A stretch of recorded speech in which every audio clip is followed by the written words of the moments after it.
In a little more than an hour, Joe Biden and Kamala Harris will make their first joint appearance together as running mates. The pair is expected to speak in Biden's hometown of Wilmington, Delaware. Harris is the first Black vice presidential nominee. She's also the first Asian American nominee on a presidential ticket and only the third woman nominated for vice president. Earlier today, we got a small glimpse of some of the messaging the Biden-Harris campaign plans to use to take back the White House.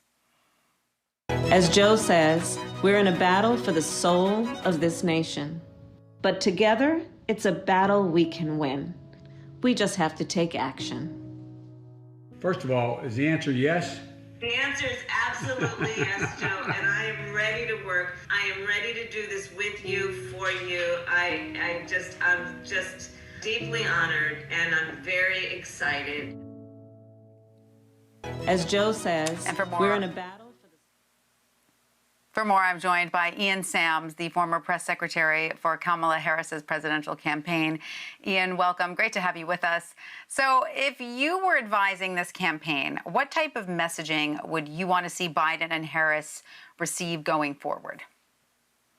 Well, I don't think the campaign much needs my advice. They've had a pretty incredible rollout over the last 24 hours of this really historic selection of Senator Harris as vice president. I think a couple things. One, she just complements his candidacy so well. It's really a testament to Vice President Biden's commitment to build an administration, if he gets elected, that really reflects America. I think that there's no greater signal that he could send than picking someone like Senator Harris, who's been a trailblazing figure who represents so many people who really for too long and too often are left out in our politics and at the table of leadership, to be his running mate. And I think that they'll be able to talk over the next couple of months, starting today with their joint appearance, about a few things. I think first and foremost, at the top of everyone's mind this year and going into the election is the pandemic. President Trump and the administration's complete failure to get it under control. And in the Biden-Harris ticket, we have two people who both have proven demonstrated leadership on taking on issues related to the pandemic. Vice President Biden, of course, as President Obama's vice president, helped lead the Ebola response and also the recovery from the initial financial collapse in 2008, both two key biographical and experiential traits that are going to be necessary to recover from what we're going through right now. Senator Harris, over the last 6 months, has really been a leading voice on two fronts, both in the COVID pandemic, the outsized impact that this disease and the virus and the outbreak is having on communities of color, especially women of color in this country, and the unique health challenges that they face. She's going to bring that perspective to the table and be able to talk about that over the course of the campaign trail. And second, when it comes to the mass conversation in the country around race and policing that we've been having since the murder of George Floyd in Minnesota, Senator Harris has been a leader on calling for accountability and pushing police accountability measures in the United States Senate. And her record and experience, both as a prosecutor and attorney general in California, and the work that she's done in the Senate to try to reform the criminal justice system, I think really will be a key argument and case that she'll be able to make as his running mate over the next 90 days or so for the kinds of reform measures that they would put in place should they win in the fall. Right. All right. So, Ian, of course, they also have to be ready for the way Republicans will attack the ticket. And they've already started to attack Harris as being an ultra liberal Democrat who wants to take the country to the left. So, Ian, what other criticisms, should the team be ready to expect to hear from Republicans, specifically the president, in the coming months? Well, what's interesting about the Trump campaign's attacks over the last 24 hours is that they're saying that she's the most liberal person imaginable, but also that she's too moderate for some of the liberals in the Democratic Party. The logical inconsistency of the arguments that they have been making against Senator Harris is just stunning. This is a group of people in a campaign who's kind of mocked around town for their inexperience and inability to do things right, and they've taken it to a whole new low over the last 24 hours. Look, at the end of the day, President Trump is going to lob any sort of insult that he thinks could make him even marginally more likely to win the election. So I think it's probably going to get nasty and ugly. But here's the thing about her. For her entire career, she's been facing people who are trying to tell her no. She's faced ugly, racist, sexist attacks, which we can probably expect the president to lean on as well. And she's come out on top. She doesn't get rattled or frazzled by these sorts of attacks at all. And instead, she keeps focused on the mission at hand. And I think that what she's going to be able to do is bring a clarity of focus to this race to kind of prosecute the case, so to speak, against the Trump administration and the way that specifically they've handled the pandemic over the last 9 months. There's no question that the attacks are going to come flying. But at the end of the day, I think the American people know better than to listen to some of the stuff that the Trump campaign's been pushing out. And obviously, you've worked very closely with Harris over her presidential bid. What are those qualities you believe she possesses that make her most qualified for this role? I mean, obviously, you've outlined some of them already, but what do you think that, voters may or may not know about her that you think makes her the most impressive? Absolutely. Well, there's personal traits and then there's experience that she has under her belt. In terms of personal traits, I mean, it's hard to find a tougher leader than Kamala Harris. She knows how to stand up, to speak truth to power. You see that in the way that she's approached the congressional hearings, whether it's Bill Barr, Jeff Sessions, Brett Kavanaugh. She's not afraid to look people in the eye and call them out when they're lying to the American people or when they're pushing an agenda that's dangerous. That toughness is going to really come into play, especially when you think about the debate that she's going to have with Vice President Pence.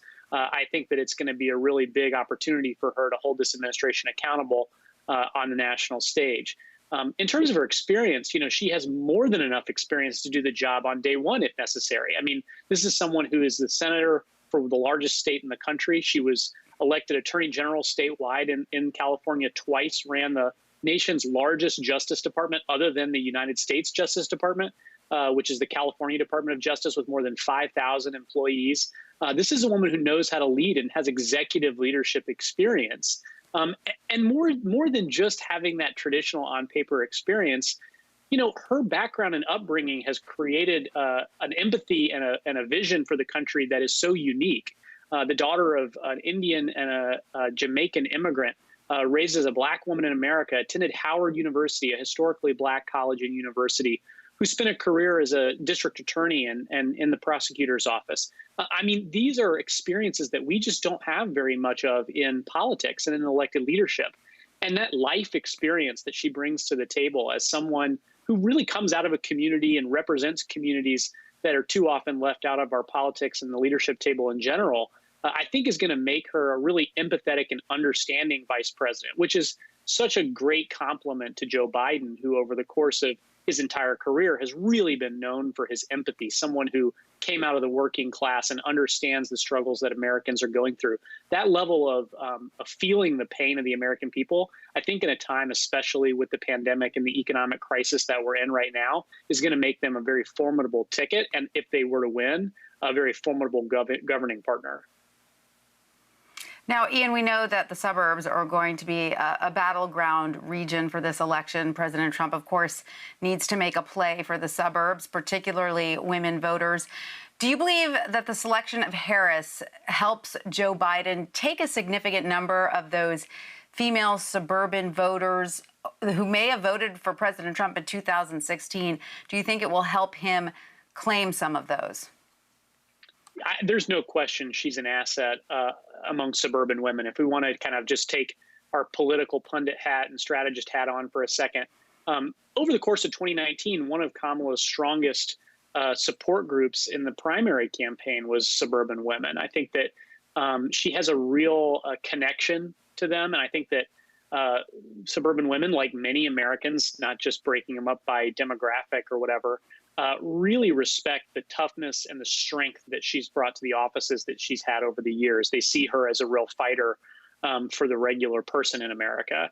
And so I think that that's going to really help energize those voters. I think the history-making nature of her candidacy is also something that I think women across America, regardless of where they live or the color of their skin or their background, I think are excited about the prospect of breaking at least one glass ceiling in 2020 to ensure that we really make history by having the first woman of color elected vice president of the United States. And so in terms of the political strategy, I think that she's going to be an asset. But keep in mind, Joe Biden, one of his strongest performing groups, and really one of the groups, other than African-American voters primarily in South Carolina, that carried him to victory in the primary was suburban women.